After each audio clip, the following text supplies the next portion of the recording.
right, guys, so it's the day before youth turkey season, and we are getting ready to go set up 2 blinds today. We're excited because the weather is going to be, well, it's going to be a little strange, so it's going to be a challenge, but we like it when it's that way. We had good luck in some bad weather last year, so we're not going to worry about that too much. But today what we're going to do, we're going to go find a couple great spots for our blinds and get them nailed down. It's really windy, so we need to make sure we tack them down good and make sure they don't blow away on us. Another thing we got to be concerned about is cows. Cows don't like pop-up blinds, so we're gonna have to be careful about where we put them. So come along.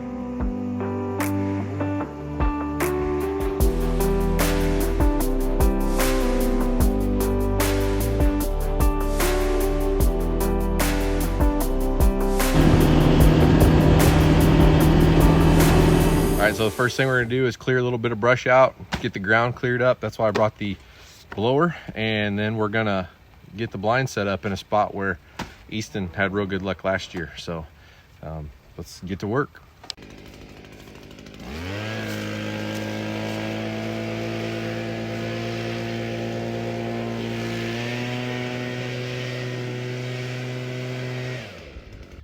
All right, so you may be wondering why we're going through the trouble of clearing out everything for this turkey blind. But today, one of the reasons I'm blowing this all out, this is a spot we had last year, but it was really grown up a lot more than what I expected. So I'm clearing a lot of the leaf debris and stuff out, and we're gonna put the blind in there. But the reason I clear that leaf debris out is for quiet's sake. When you got little feet in there moving around and stuff, this is an area where we never really know exactly where turkeys are gonna roost. They're gonna be close, we know that. So I'm clearing out all the leaf debris for access, and then also just being quiet in the blind.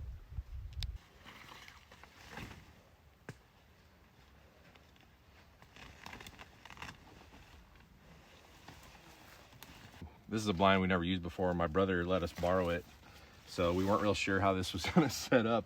It actually works better for this real grown up spot here than my big blind. We're gonna put the big blind up on the hill, but yeah, we're gonna have a hard time getting 2 chairs in here, so we're gonna have to figure something out, but it'll be good. We'll be nice and close, and it'll be easy to maneuver around in.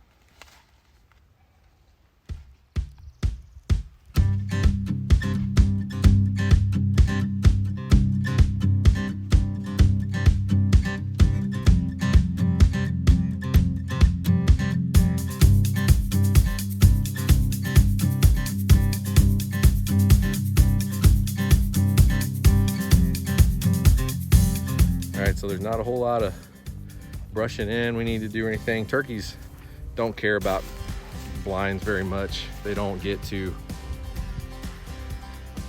spooky about blinds, so that looks really good to me. And as long as nothing's moving or flopping around, I see a couple windows I need to tuck in. For the most part, that looks like it's ready to go for tomorrow.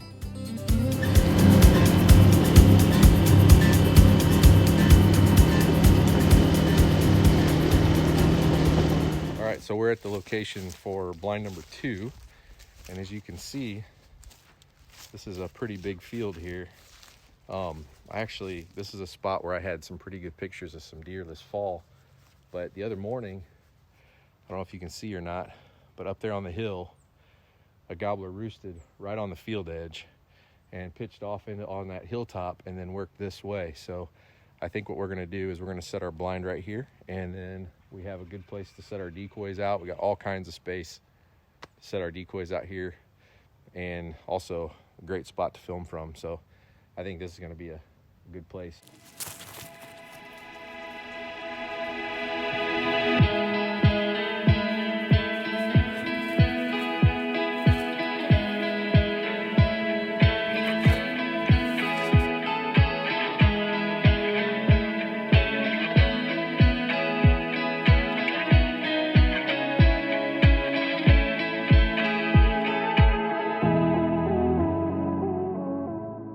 All right, so I'm really excited about this spot. It's funny, you know, the last time I did much hunting at all was back during whitetail season, and like I constantly catch myself checking the wind. I don't know what that's about. I guess just habit.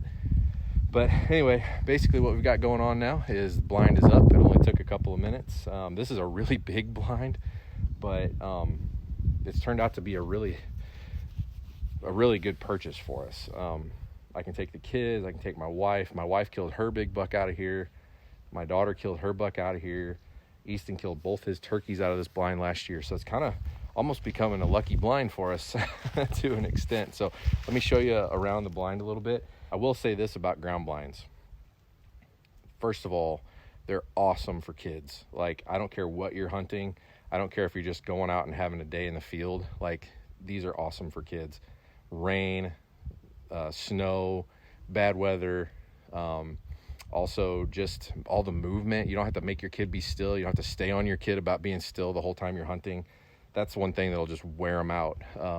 Neither one of my kids are where they can sit for a very, very long time, very still. So this big blind helps a lot too, because it sits up really high. They can almost stand up in it and move around if they need to, or stretch or whatever, and they're not going to mess anything up. So this is a really good piece of equipment to have. I like it because, you know, bad weather, let's say we get a bad turkey hunting weather day, and it's going to change and the weather's going to improve. I like to be out as that weather is improving when I'm turkey hunting. So this is great to have. I can have this set up. I can just sit here, kind of enjoy the morning, be here when the turkeys start getting into the fields after the rain stops, and potentially use that to my advantage to fill a tag. So not to mention the fact that this spot that we're in right now, man, I may have to sit here myself this year. All right, so this blind has 4 big windows. They can be sectioned off into 8. You can leave the mesh up or take it down. I usually, depending on what the setup is, I'll adjust those when we get in. The only thing I would say is make sure that you keep your door closed until you get in. I've had critters get in them before, things like that. So that's just something to remember about using a ground blind. But like I said, I leave the side where I don't believe the animals are going to come from. I usually leave those either closed completely, or I'll leave the mesh up. My back, I'll leave the mesh up. I like to have some back cover to an extent. So everybody has some different preferences though. I mean, it's totally different for everyone. Some people like to leave everything black and they'll wear black in the blind. That's fine too. But I've just seen that if you practice good woodsmanship, if you stay still, typically, especially if you're using decoys, and in my opinion, decoys are a must when you're hunting in a blind. Typically you can do pretty well with any configuration as long as you're not moving around too much. All right guys, so this is our basic setup. You can kind of see around us what's going on. Man, it's hot. It's about 80 degrees today, and we're wearing our rubber hunting boots. So hopefully, well, tomorrow it's going to be raining and quite a bit cooler. Say hi, Easton. Hi. So we're about to get out of here, but a couple more tips for you. First of all, you can see around me, I've got a lot of open windows. I like a lot of open windows, but you can also see kind of how our blind comes up above our shoulders. If I'm in a much smaller blind, I don't want anything to see me. So in here, it's not that big of a deal. We got most of us covered up, which is really nice, but we want to be able to see, because there's a good chance that a turkey is going to cross behind us. And if that's the case, if he crosses behind us and doesn't want to come out in the field, we want to be able to spin around and get on him, which I do need to bring the blower in here and blow all these leaves out and cut a couple of little limbs, saplings. But there's a good chance they're going to cross behind us. But in the morning early, there's also a good chance that they will come down in front of us. So we just really don't know. You want to have as many options open as you can. So